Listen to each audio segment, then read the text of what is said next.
का और कालिदास के प्रेम का नाटक है, लेकिन हम देख रहे हैं कि प्रेम के मायने कालिदास के लिए क्या है और मल्लिका के लिए क्या है।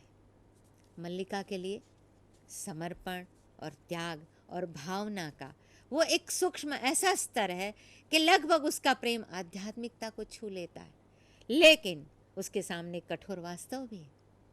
उस वास्तव को झेलते झेलते उससे वो लड़ी है, लेकिन अपने प्रेम को उसने अक्षुण्ण रखा।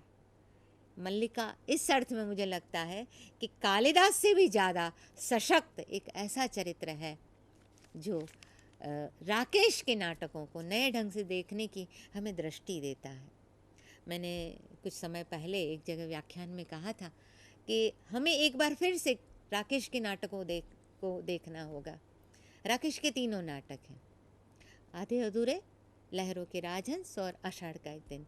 तीनों नाटकों में जो पुरुष चरित्र है वो हमेशा द्विधा में फंसे रहते हैं और जब निर्णय का पल आता है उस समय भाग जाते हैं, पलायनवादी है।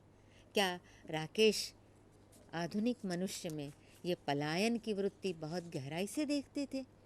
शायद हाँ, उनकी बहुत सारी कहानियों में, उनके उपन्यासों में ये पलायनवादी मानसिकता, ये द्विधायुक्त मानसिकता बार बार झलकती है।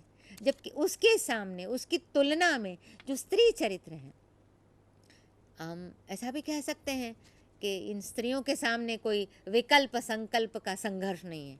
मल्लिका ने तय कर लिया है कि कालिदास ही उसके जीवन का एकमात्र सर्वस्व हो सकता है, जो कुछ भी आधार हो सकता है। उसके सामने प्रश्न नहीं है। नहीं, मैं तो कहूँगी कि उसके सामने सवाल है। विलोम आया है उसके जीवन में, पर उसने विलोम को उस सीमा तक ही आने दिया है, उससे आगे उस विलोम का प्रवेश नहीं है, क्योंकि वो पूरा विश्व कालिदास के नाम पर कहना चाहिए सुरक्षित है, आरक्षित है। मल्लिका ऐसे भेद कर पाई है। इतनी मुझे लगता है कि इमोशनल मैनेजमेंट करने वाला चरित्र, आजकल ये शब्द बहुत चल रहा है, management, emotional management, time management, power management. तो मुझे लगता है कि मल्लिका जो है वो इमोशनल मैनेजमेंट करने वाला एक ऐसा चरित्र है कि प्रेम अपनी जगह है, जीवन की कठोर वास्तविकता भी अपनी जगह है, दोनों में कहीं कोई घालमेल नहीं। जबकि कालिदास में ये घालमेल हुई है। वो जब राजसत्ता में गया तो उसकी कविता का सोता कहीं मंद पड़ गया। वो कहता है कि मैंने जो भी लिखा है वो ये ग्राम प्रदेश की जो भी प्रेरणा मेरे अंदर बची हुई थी उसी को मैंने खर्च किया है, कुछ नया मैंने अर्जित नहीं किया है। यानी बार बार वो प्रकृति की ओर आ रहा है, कुछ प्रेरणा के नए सोते ढूंढने के लिए। नगर चेतना मनुष्य की रचनात्मकता को इतनी उर्वरता नहीं दे सकती, ऐसा राकेश के नाटकों को देखते हुए, उनकी कहानियों को देखते हुए अक्सर मैंने अनुभव किया है। राकेश के नाटकों में एक रचनात्मक संघर्ष है। वो सपाट इतना नहीं है कि कालिदास को आप कह दे कि ये बहुत ब्लैक एंड वाइट ऐसा चरित्र है, ये एकदम बुरा है और यह एकदम बहुत अच्छा है। न फ्रॉइड कहता है कि कोई भी मनुष्य न सद्गुण का भंडार है न दुर्गुण का भंडार है। मनुष्य में सद और असद एक धूप और छांव की तरह बने रहते हैं। तो कालिदास के चरित्र को हम मनोविज्ञान के परिप्रेक्ष्य में भी देख सकते हैं। तो कालिदास जहाँ राज सत्ता में बह गया, पावर, सत्ता जो है, और वैसे भी पुरुष का जो मानस है वो अपने आप को प्रमाणित करने के लिए सत्ता का एक उपयोग करता है। स्त्री अपने आप को प्रमाणित करने के लिए सर्जनात्मकता का उपयोग करती है, क्योंकि प्रकृति ने उसकी बायोलॉजी ऐसी बनाई है, उसके द्वारा वो प्रमाणित करती है अपना। एक अद्भुत शिल्प मैंने कुछ दिनों पहले देखा। माँ है, बच्चे को उठाकर ऐसे खिला रही है और पंक्ति है कि बेटा तुम आए और तुमने मुझे माँ के रूप में जन्म दिया, बाळा तुझं आलं मी आई झाली। तुम्हारे जन्म पर मुझे माता का जन्म मिला, यानी तुमने मुझे जन्म दिया है। ये जो क्षमता स्त्री में है और उसका एक स्रोत मल्लिका में भी देखने को मिलता है। भले ही उसकी विवशता के कारण उसको मातृत्व धारण करना पड़ा है। वो कहती भी है कि मेरा अब नाम नहीं रहा, मैं अब केवल विशेषण बन गई, मैं अब मल्लिका नहीं रही। विशेषण मतलब कुछ लोग कहते वो वारांगना बन गई है, एक द्विधा छोड़ गए। राकेश ने स्पष्ट नहीं किया कि मल्लिका ने विलोम से विवाह कर लिया। कुछ लोग कहते कि विलोम से विवाह कर लिया, क्योंकि अंत में विलोम आता है, इसलिए कुछ लोगों को लगता है कि विलोम से विवाह कर लिया। कुछ लोग कहते नहीं, वो वारांगना बन गई है। जो भी हो, एक बात तो स्पष्ट है कि मल्लिका को अपने आप को बचाए रखने के लिए, अपना जीवन टिकाने के लिए कुछ तो करना ही पड़ा होगा, और स्त्री के पास और क्या साधन हो सकते हैं। और दूसरा, कालिदास के जीवन में ऐसी कथा का संकेत भी है कि वो अंत में वारांगना के पास गए थे, इसलिए एक आधार ये भी मिलता है। तो मैं यही मानती हूँ कि उसने विलोम से विवाह नहीं किया, क्योंकि अभाव के प्रकोष्ठ में और कितनी आकृतियाँ आई है, तो केवल विलोम नहीं, अन्य पुरुषों के साथ भी उसको संबंध जोड़ने पड़े होंगे, क्योंकि अपना अस्तित्व टिकाए रखना है। हो सकता था कि वो आत्महत्या कर लेती, लेकिन ये वो मल्लिका नहीं है। आत्महत्या तो बहुत सरल रास्ता है, पलायन का रास्ता है। कालिदास ने आत्महत्या ही की है, दूसरे शब्दों में कहा जाए तो। राजा बनकर कश्मीर गया, वो क्या है? एक कवि शब्द से नाता तोड़कर सत्ता के साथ जिस तरह से घुल गया और वास्तविकता का जो सामना नहीं कर पाता, वो आत्महत्या नहीं है तो क्या है? मित्रों, मैं आपसे एक बात थोड़ी सी यहाँ, आप ऐसा लगेगा कि मैं विषयांतर कर रही हूँ, लेकिन मैं ये कहूँगी कि आत्महत्या जो है वो तो सबसे बड़ा पलायन है, सबसे सरल रास्ता है। आप वास्तविकता से मुंह छुपाकर भागते हैं। कालिदास भागा है, भले उसका शरीर रहा हो, लेकिन वो कवि चेतना उसकी एक तरह से मलिन हुई है, और उसको साक्षात्कार भी होता है, इसलिए वहाँ से वो भागता है। वो ऊपर का लबादा उतार के निकल पड़ता है कि नहीं, मैं वापस लौटूंगा। लेकिन फिर एक बार जब मल्लिका की बच्ची उसके सामने आई, तो उसके सामने ये प्रश्न हुआ कि ये वास्तविकता का मैं स्वीकार करूं या नहीं। बहरहाल, आषाढ़ का एक दिन एक ऐसा नाटक है जो मोहन राकेश के लिए तो एक अपूर्व कीर्ति का आधार बना है, लेकिन हिंदी नाटक को पूरे भारतीय साहित्य में, और मैं कहूँ कि पूरे विश्व साहित्य में एक पहचान देने का काम इस नाटक ने किया है। भरत भाई, आपने मुझे इतना बड़ा एक अवसर दिया इस नाटक के बारे में इतनी बातें कहने का, मैं आपकी बहुत बहुत आभारी हूँ। धन्यवाद। मैडम, आपने जो आषाढ़ के एक दिन पर बड़े सूक्ष्म ढंग से बात की है। अब कालिदास और मल्लिका को लेकर अपने दो व्यक्तियों के दो एक अलग विचार और दृष्टिकोण और उन चरित्र का समाज से तालमेल क्या है, वो आपने प्रस्तुत किया। और ये बात भी आपने बताई कि कालिदास में कैसे कैसे पुरुषत्व है, उसमें नारी तत्व कैसे है, और नारी, भारतीय नारी सदा त्याग की एक वेदी पर पीसती आई है और अभिव्यक्त होती आई, और जिंदगी के अंत तक उन पहलुओं से जुड़ी रहती है।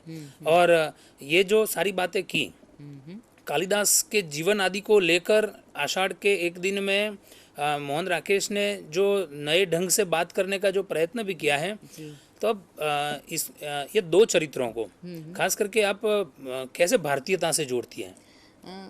कालिदास तो आप देखिए कि वो वैसे भी वो भारतीयता का कहना चाहिए पर्याय है, क्योंकि एक रचनाकार है, और इस नाटक में उनकी जो संस्कृत की जो रचनाएं हैं उसके कई संदर्भ जुड़े हुए हैं। इस समय मौका नहीं है, लेकिन वो जो प्रकृति के साथ कालिदास का जो एकत्व है, अद्वैत है, मैं कहूँगी कि वो भारतीयता की एक बहुत बड़ी पहचान है। लेकिन मल्लिका उससे भी बड़ी भारतीयता की पहचान है कि एक रिश्ते को, एक रिश्ता भी मैं नहीं कहूँगी, माफ़ कीजिएगा मैंने गलत शब्द प्रयुक्त किया, समबंध, इस संबंध को बचाए रखकर किस तरह से वो अपनी रचनात्मक ऊर्जा को आगे की परंपरा तक ले जाना चाहती है, ये वो उसकी भारतीयता की पहचान है। एक थी प्रसाद की देवसेना, स्कंदगुप्त नाटक में एक चरित्र है देवसेना का, वो प्रेम में त्याग और समर्पण, और बदले में कोई लेन देन का व्यवहार नहीं। प्रेम तो न कुछ वो केवल देने की बात है, ये हमारी भारतीय परंपरा जो है, प्रेम के बारे में हमारी जो धारणा है, हमारे जो मूल्य हैं, उसमें प्रेम सबसे पहला मूल्य है। और प्रेम का बहुत सीमित अर्थ नहीं है, क्योंकि हमारे यहाँ प्रेम का मतलब है एक व्यक्ति से लेकर विशाल समूह तक जुड़ना। तो मल्लिका में वो चीज़ हम देख सकते हैं कि प्रेम के मूल्य को अक्षुण्ण रखते हुए उसने किस तरह से उस मूल्य को आगे बढ़ाने की भी चेष्टा की है। उसका त्याग और समर्पण कोई अकारथ नहीं है, कोई रोमांटिसिज्म नहीं है, कहूँगी कि उसका वो पराजय भी नहीं है। उसके जीवन का करुण राग जरूर है, लेकिन हताशा नहीं। वो एक चेतना की चिंगारी है, अन्यथा वो बच्ची का वहाँ प्रतीक आता ही नहीं। हाँ, वो बेटी जो है वहाँ जो आई है, उसका मतलब ही यही है कि मल्लिका मातृत्व का जो उत्तरदायित्व है उसे भी बचाए हुए है। तो एक पूर्ण स्त्री, मुझे आश्चर्य हो रहा है कि मुझे इस समय ये शब्द सूझ रहा है, पूर्ण स्त्री जो प्रेयसी भी है और माँ भी। और उसकी नियति क्या है कि उसे वारांगना के रूप में जीना है। तो वो तो उसका एक व्यवसाय हुआ। हाँ, उसे हम उसकी आत्मा के साथ नहीं जोड़ सकते। एक आदमी दूध की दुकान पर जाता है, बेचने का काम करता है, कोई आदमी रंग बेचने का काम करता है, कोई आदमी शराब बेचने का, सिगार बेचने का, सिगरेट बेचने का काम, दवा बेचने का काम कर रहा है, जहर जंतुनाशक दवा बेचने का काम कर रहा है। इसका मतलब वो जहरीला थोड़ा हो गया, तो उसका व्यवसाय है ये। लेकिन उसने अपना जो आपा है उसको बिल्कुल भारत की ज़मीन से जोड़ कर रखा है। तो प्रसाद की देवसेना का जो विकास है मुझे वो मल्लिका में दिखता है। मैंने शुरू में आपसे कहा कि प्रसाद ने जो नाटक का ढांचा लिया था, उसी ढांचे को राकेश ने अपनाया है। प्रसाद के यहाँ भी आप देखिए कि भाषा संस्कृत निष्ठ है, अच्छा इतिहास का आधार है, दोनों चीज़ें आपको राकेश में भी मिलेगी। अच्छा, प्रसाद के यहाँ स्त्री चरित्र हमेशा एक खास केंद्र में रहे हैं। भले ही प्रसाद की देवसेना अंत में स्कंदगुप्त से विवाह नहीं करती, प्रसाद के चंद्रगुप्त नाटक में जो मालविका है वो चंद्रगुप्त को नहीं पा सकती, तो वहाँ जो प्रेयसी का रूप है वो कहीं ना कहीं अप्राप्ति के साथ, कहना चाहिए कि जिसको स्थूल रूप में प्राप्ति कहें, ऐसी नहीं करती वो। लेकिन वही चरित्र मैं कहूँगी कि राकेश को प्रसाद जी नहीं मिले होते तो मल्लिका नहीं होती। कोई भी रचनाकार अपनी विरासत को लेता है और उसको 2 कदम आगे बढ़ाता है, तभी जाकर वो महान रचनाकार बनता है। लकीर को पीटना तो बहुत आसान है, जो कहा गया है उसको अलग अलग ढंग से कहना कोई इतना मुश्किल नहीं है। लेकिन अपनी परंपरा को ग्रहण करके उसको नए समय के साथ, प्रयोग के साथ, राकेश ने काफ़ी सारे जो एब्सर्ड एकांकी लिखे हैं, यहाँ वो मौका नहीं था, उसमें वो प्रयोग का तत्व आप देख सकेंगे। तो प्रयोग के द्वारा ढांचा यथार्थवादी मंच का ले रहे हैं, बर्नार्ड शॉ और इब्सन का, लक्ष्मीनारायण मिश्र का, संस्कृत का मंच ले रहे हैं प्रसाद के माध्यम से, और उसको कैसे आधुनिक समय के साथ, आधुनिक मंच के साथ, नेशनल स्कूल ऑफ ड्रामा में जाने का मुझे मौका तो नहीं मिला, लेकिन कलकत्ता में नाट्य शोध संस्थान देखने का मुझे मौका मिला, और वहाँ पर मैंने आषाढ़ का एक दिन के पुराने ब्रोशर्स देखे, तस्वीरें देखी, तो मेरे लिए तो एक रोमांच का क्षण था। दोस्तों, हमारे बहुत सारे अभिनेताओं ने राकेश का ये नाटक खेलकर अपने को धन्य माना है। ये ऐसे नाटक हैं जो अभिनेता के लिए भी चुनौती है, निर्देशक के लिए भी चुनौती है, और श्रोता और दर्शक के लिए भी, और पाठक के लिए भी चुनौती है। मैडम जी, अभी हमारा समय पूरा होने आया जी, है। जी, जी, हाँ, हाँ, और बहुत सारी बातें हाँ, आपसे जानने को मिली, धन्य हुए। आषाढ़ के एक दिन को, एक दिन के क्षण क्षण को आपने जीवंत कर दिया। आपने इस स्टूडियो में उपस्थित रहकर हमको और हमारे छात्रों को और दर्शकों को प्रभावित किया है। आपका शुक्रिया अदा करते हैं। बहुत बहुत धन्यवाद। आपने मुझे अवसर दिया उसके लिए भी। नमस्कार।